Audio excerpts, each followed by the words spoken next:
Well, good afternoon, everyone. I'm News 8 meteorologist Ashley Baylor. I'm here in the News 8 Now Stream Center. Welcome to day 2 of our stream here, where we're covering weather mostly, but again, occasionally we'll throw in some other fun facts. Trust me, later on this week, I'm going to talk about the woolly bear caterpillar. So I'm just putting it out there. If you come across a woolly bear caterpillar, I definitely want you to send in a picture of it because they have a little folklore, a little weather folklore associated with them, whether it's, mostly black, mostly brown. Is the black towards the front? Is the brown towards the front? Hey, it's actually something really cool, and I did a story about it last year on WTNH.com if you want to check that out. But let's talk about the weather and the fact that this has been a pretty warm election day. So if you had to stand outside at the polls, well, I guess it wasn't too bad for that. You could certainly say that. I mean, look at these temperatures right now. We're at 78 degrees in Windsor Locks, which is tying the record high. We hit 78 degrees back in 2022, actually. So only 2 years ago,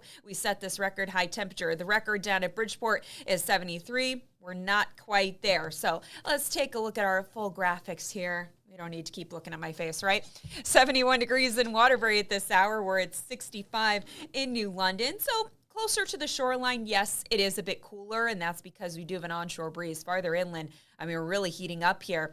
So we are running anywhere from 12 to about 21 degrees warmer than where we were at this time yesterday. So it is a noticeable difference. And here's the helper right here. The southwest wind streaming anywhere between 9 to about 16 miles per hour. So yes, this southwest wind drawing in this warm air, but on the other hand, it's increasing our fire risk. You can see that elevated fire risk remains in effect for not only Connecticut, but for Massachusetts and Rhode Island as well. So on a day like this, that slight spark, it can get out of control quickly. So outdoor burning, not allowed and certainly not recommended, even if you do have a permit to burn. But I do believe there is still that burn ban in effect. So here's a look at our hour by hour as we head into this evening. If you have to maybe head to the polls after work, you will be fine. You can see things will be nice and bright. Well, actually, technically at 5, it won't be so bright anymore because the sun sets right around 4:41 at this time. So yeah, by 5, okay, it's not super dark at that time, but dark enough. Boy, I keep forgetting that daylight saving time ended, and I'm a meteorologist and I'm still forgetting it. Overnight, we'll have mainly clear skies. There could be a little bit of patchy fog by morning, but once that fog lifts, we'll have plenty of sunshine for the first half of your Wednesday. But heading into the afternoon, notice that some of those clouds are going to fill in, but they're coming alone. I don't anticipate any rain showers tomorrow. That wind, though, it's going to stay out of the southwest. So we are looking at temperatures in the mid to upper 70s heading into tomorrow. So tomorrow, the record high in Bridgeport is 72. I do expect we're going to break that. The record high at Bradley International is 76, so that's in Windsor Locks. Now, we do have to talk about Tropical Storm Raphael. Let's take a quick trip to the tropics here. Winds are sustained at 60 miles per hour. This is moving northwest at 14 miles per hour. So as you can see, it brushed western Jamaica over the last 24 hours. Now it's setting its sights on western Cuba. So as we put the latest track on this for you, you can see that as it moves over Cuba, it will likely be a Category 1 hurricane with winds sustained, right around 90 miles per hour. Now, typically, when we talk about these storms getting into the Gulf of Mexico, they tend to intensify, in some cases even rapidly intensify because they feed off of that warm water. But you'll notice Raphael doing the opposite as we go into the weekend. It could potentially weaken back to a tropical storm, and that's because Raphael is going to be running into dry air and a lot of wind shear. When we get a lot of wind shear, it tears these storms apart. They can't stack up nicely. So dry air, wind shear really could help things out, but it is going to get into the Gulf of Mexico. It is going to have some impact on Louisiana. How intense that impact is at this point is still in question. All right, so closer to home, we'll have mainly clear skies. It'll stay mild overnight with temperatures only dipping into the mid and upper 50s. A little bit of patchy fog, as I mentioned, for tomorrow morning, but once that fog lifts, we'll have quite a bit of sunshine. You will notice more clouds filling in through the afternoon, but temperatures will still manage to hit to the mid and upper 70s. I suppose for inland areas, especially a spot like Windsor Locks, it does tend to run a little bit warm.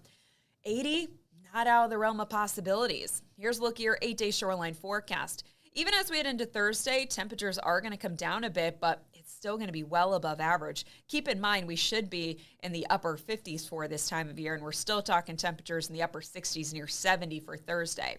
We will drop into the low and mid 60s on Friday, so we close out the week on a really beautiful note.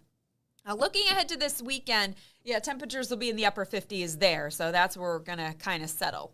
Now, this is going to be one of those 50-50 style weekends where clearly one day is a little bit nicer than the other. Saturday, obviously looking like the better day because we will have lots of sunshine. So if you have any outdoor activities planned for that day, you will be fine. I know we have some college home games going on across the state. Great weather for that. By Sunday, may start the day with some sunshine, but those clouds will quickly fill in. And I do anticipate some rain showers as we head through Sunday evening, Sunday night into early Monday morning.